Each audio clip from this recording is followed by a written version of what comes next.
We go back to the United States, having not come to an agreement. We've made very clear what our red lines are, what things we're willing to accommodate them on, and what things we're not willing to accommodate them on. And we've made that as clear as we possibly could, and they have chosen not to accept our terms. Questions? Sir, Nick Robertson from CNN. Precisely what have they rejected here? Can you help us understand it a little bit? Well, I won't go into all the details because I don't want to negotiate in public after we negotiated for 21 hours in private. But the simple fact is that we need to see an affirmative commitment that they will not seek a nuclear weapon and they will not seek the tools that would enable them to quickly achieve a nuclear weapon. That is the core goal of the President of the United States, and that's what we've tried to achieve through these negotiations. Again, their nuclear program, such as it is, the enrichment facilities that they had before, they've been destroyed. But the simple question is, do we see a fundamental commitment of will for the Iranians not to develop a nuclear weapon, not just now, not just 2 years from now, but for the long term? We haven't seen that yet. We hope that we will.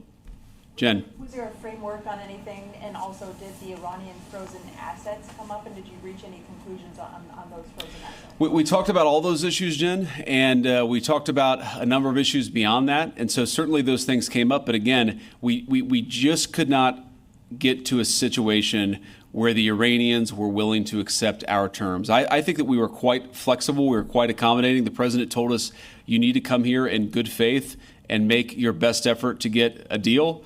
We did that. And unfortunately, we weren't able to make any headway. Preston.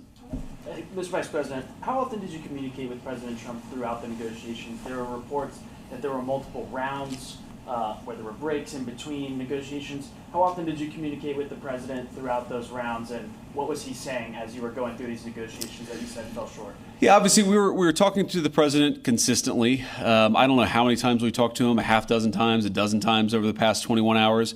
We obviously also talked to Admiral Cooper, to Pete, to Marco, to the entire national security team. We talked to Scott Bessent a number of times.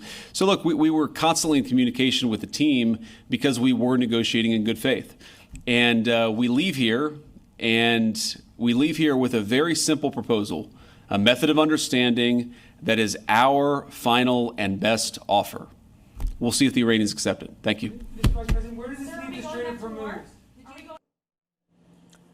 तो Iran से कई मुद्दों पर असहमति हो गई है और ये वजह है कि जो अब तक की वार्ता हुई उसमें जो बेस्ट ऑफर्स दिए गए थे वो एक्सेप्ट नहीं हुए और बातचीत कुल मिलाकर सफल नहीं हो पाई है। और इस्लामाबाद से यूएस का डेलीगेशन जो है वो निकला, ये बड़ी जानकारी सामने आई है। We have been at it for long hours, लेकिन कोई कंक्लूजन नहीं निकल पाया 21 घंटे की बातचीत का। और अब इस्लामाबाद से जो यूएस का पूरा डेलीगेशन है, जो प्रतिनिधि मंडल है, वो वहां से निकलने की तैयारी में है। सारे बेस्ट ऑफर्स दिए गए लेकिन सहमति नहीं बन पाई और बातचीत सफल नहीं हो पाई। तो जेडी वेंस को सुन रहे थे आप, उनका कहना है कि ईरान के लिए ये बैड न्यूज है, वार्ता आगे नहीं करेंगे, हम इस्लामाबाद से जा रहे हैं अपना फाइनल ऑफर देकर। और एक लाइन में ईरान को बस इतना ही कहना चाहते हैं कि ईरान अपना न्यूक्लियर वेपन प्रोग्राम बनाना बंद कर दे, यूरेनियम एनरिचमेंट करना बंद कर दे। अगर ईरान हमारी इस शर्त को, हमारे इस फाइनल ऑफर को मानने के लिए तैयार होता है तो हो सकता है कि अगली बार बातचीत हो, वरना उससे पहले कोई बातचीत नहीं होगी। 21 घंटे में उन्होंने पीट मारकर और अपने नेशनल सिक्योरिटी के साथ ही डोनाल्ड ट्रंप से तकरीबन दर्जनों बार बात कर ली है और लगातार वो अमेरिका के जो लोग हैं, जितने भी अमेरिका के सत्तारूढ़ दल के नेता हैं, उनसे संपर्क में रहे, लेकिन ईरान झुकने को तैयार नहीं हुआ।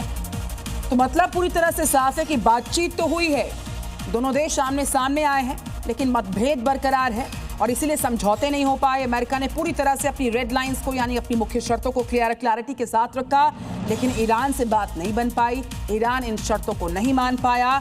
अब हम ऐसी स्थिति में आ गए हैं कि हमको आगे नहीं बढ़ना है फिलहाल, क्योंकि जिस तरीके से बातचीत में सहमति नहीं बन पाई, हमारी शर्तों को स्वीकारा नहीं गया, कई असहमतियां बरकरार हैं ऐसे में।